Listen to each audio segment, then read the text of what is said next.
Good morning, Leanne here at Leanne Masry on YouTube. Welcome to another beautiful Florida morning.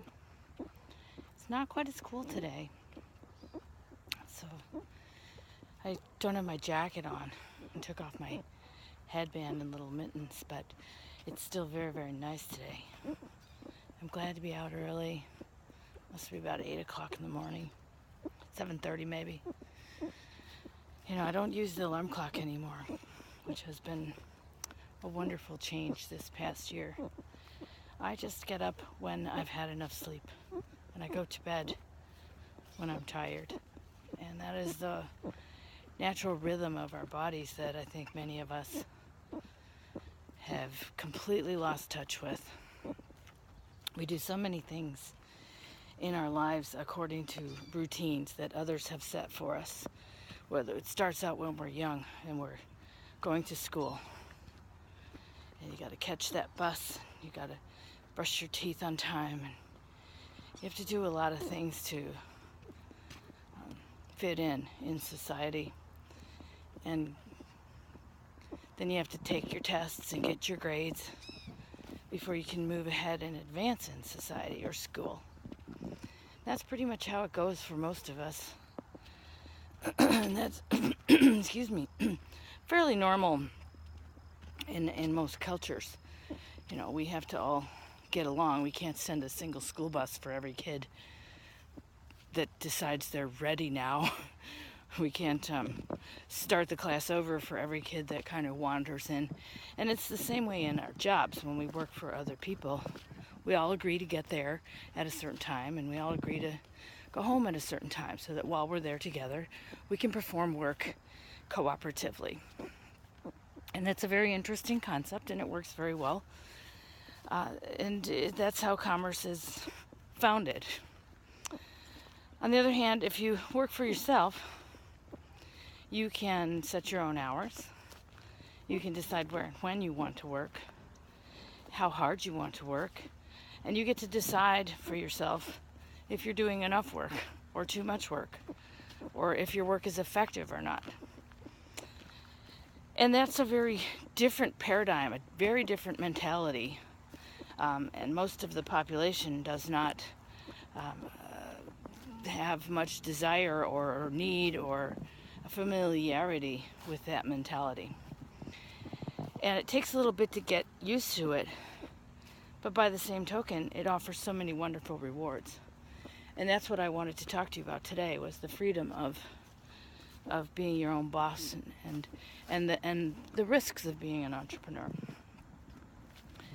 So, first of all, we have to decide what it is that we need and want in our lives, and then set about going to get that.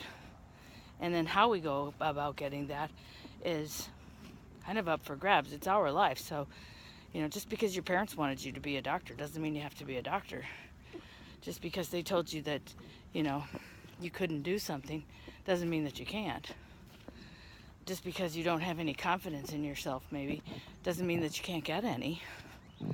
I think that that's part of the basis of becoming an entrepreneur, is first of all believing that you can do it, and then trying to give yourself every advantage for success.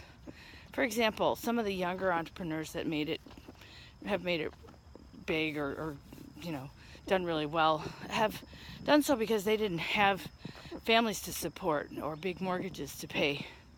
They could afford to live at home in a room in their parents' house while they worked on their business or their idea or whatever in the garage. And others are maybe wanting to be musicians or artists or something, and they don't need as much to survive and thrive. Maybe they chose that career because they love what they do, and it doesn't really matter to them how much money they make. Those are choices that people make early on in life. Now, when I was younger, I believed that in order to do the things that I loved, that I would have to give up having any money. And, they were mutually exclusive. Like, you can't be an artist and make money. Or, you can't be a musician and make money unless you're super, super famous, and, the odds of that are really, really slim. So do you want to bank your whole future on these slim odds, So that idea didn't appeal to me when I was younger, and I went into a career that I thought would give me a better chance of making money, because that was important to me. But I now realize that you can have both things. If you limit yourself and you say, oh, I can't do that, I have to pick a different career, I can't like my job and make money, well, then that's exactly the future that you're going to create for yourself. That's a limiting belief, and it will shape every decision you make from that point forward. So believing that you can do something is part of the discipline, the challenge. I'm not sure how you call it, but a lot of times you need to believe in yourself before you actually get to your success point. Now, for those of us who waited to become an entrepreneur until later in life, sometimes that makes sense too. Maybe our kids are grown.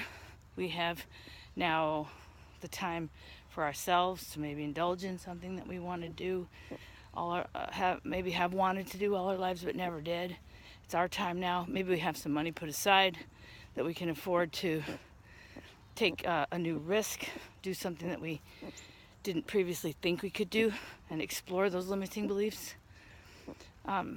Or maybe we just are sick and tired of the status quo and don't want to live like that anymore, and we're going to do whatever it takes to change our lives.